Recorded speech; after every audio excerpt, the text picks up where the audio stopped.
Fevers can feel awful, but should we be treating them, especially in patients with coronavirus or people who've gotten the vaccine and are developing a fever? I'm going to tell you why I don't think we should be.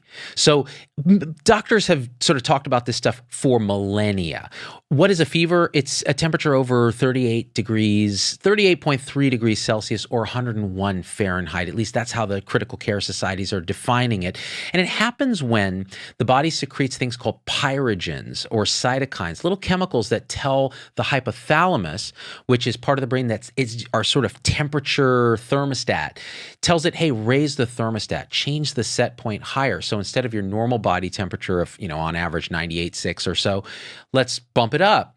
And this effect, again, these chemicals are usually in the response to immune system encountering something that's causing inflammation. That's a warning saying we need to do something. Now, it turns out pretty much anything that walks, crawls, flies, or swims on the planet, lots of animals over millions of years of evolution mount fevers in response to infection. And so this is something that's been around for a long time.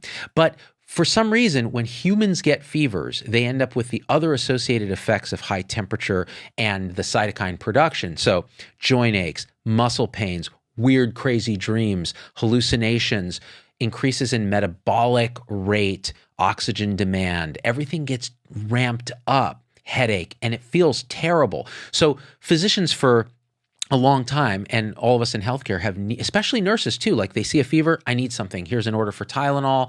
Let's give acetaminophen, Tylenol, and let's treat the fever. Let's give ibuprofen, nonsteroidal anti-inflammatories. Let's give aspirin if it's an adult. Let's give, corticosteroids like dexamethasone, prednisone can also reduce fever by, again, inhibiting these particular chemicals, that the pyrogens, the fire generators that tell the hypothalamus raise the temperature.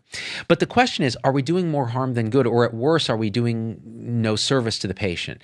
And people like Paul Offit, who's been on the show, are in the camp of let it ride when it comes to a fever.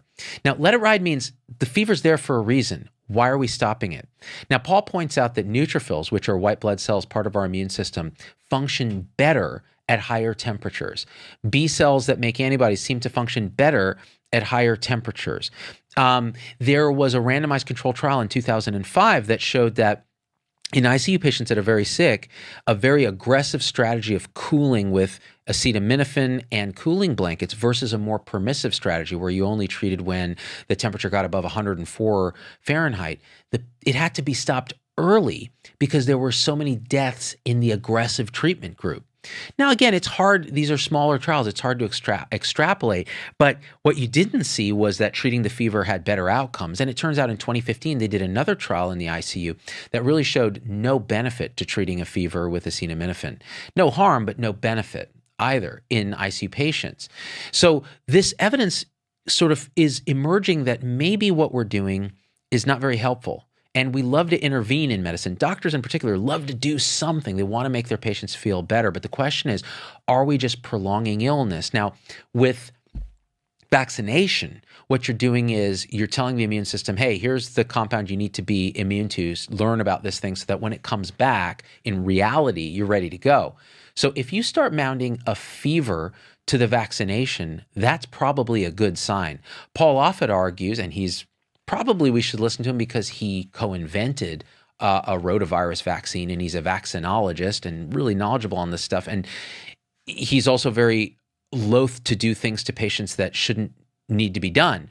And he says, you should let that fever ride because it allows the immune system to have a better response to the vaccine. Now, when they did the trials, they let people treat with acetaminophen. And particularly if you're pregnant, there's a caveat that, there's some observational data that fevers in pregnancy may not be associated with better outcomes. We don't know that it's causative, but still treating with acetaminophen, talk to your doctor when you have a fever during pregnancy may be appropriate.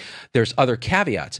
If you have a traumatic brain injury and the goal is you're trying not to use too much oxygen in the brain, well, fever raises the metabolic rate and the oxygen demand. So that's a no-no in acute brain injury. And there may be some other conditions where, of course, it's non-infectious. And so that fever is not adaptive. It's something else like a thyroid storm, an endocrine problem, serotonin syndrome where things are going haywire and the temperature is going high. Well, in those cases, maybe treating temperature high elevations may be a good idea. So those are the kind of caveats, but in general, managing a fever by just trying to be as comfortable as you can and letting it ride may well be the way the pendulum should shift. Now, one caveat to this, a lot of parents really get scared when they see something called febrile seizures in children. This means that the temperature rises rapidly and the child has a seizure, and it's due to having a fever, and they think it's a rapid temperature rise. And people go, oh my gosh, so we got to treat these fevers in kids because I wouldn't want my child to have a febrile seizure. The truth is those seizures are benign. They don't cause any lasting harm. They don't lead to epilepsy. And treating them with acetaminophen has not been shown to prevent their recurrence.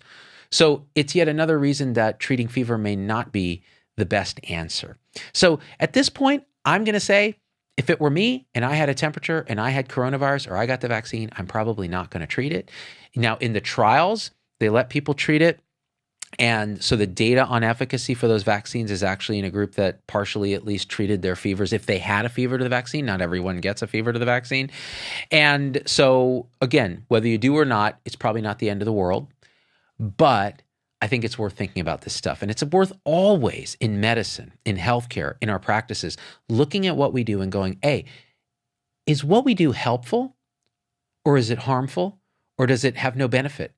And if it's not, if it's not helpful and it is harmful or it even has no benefit, we need to stop doing it, especially by reflex based on more emotional intuition than actual science. All right, guys, I love you. Share this video and we are out. Hey, become a subscriber. Click the subscribe button. Then right to the right of his little bell. Hit that bell. Booyah! You get notifications. Never miss any of our stuff. I love you guys. We out.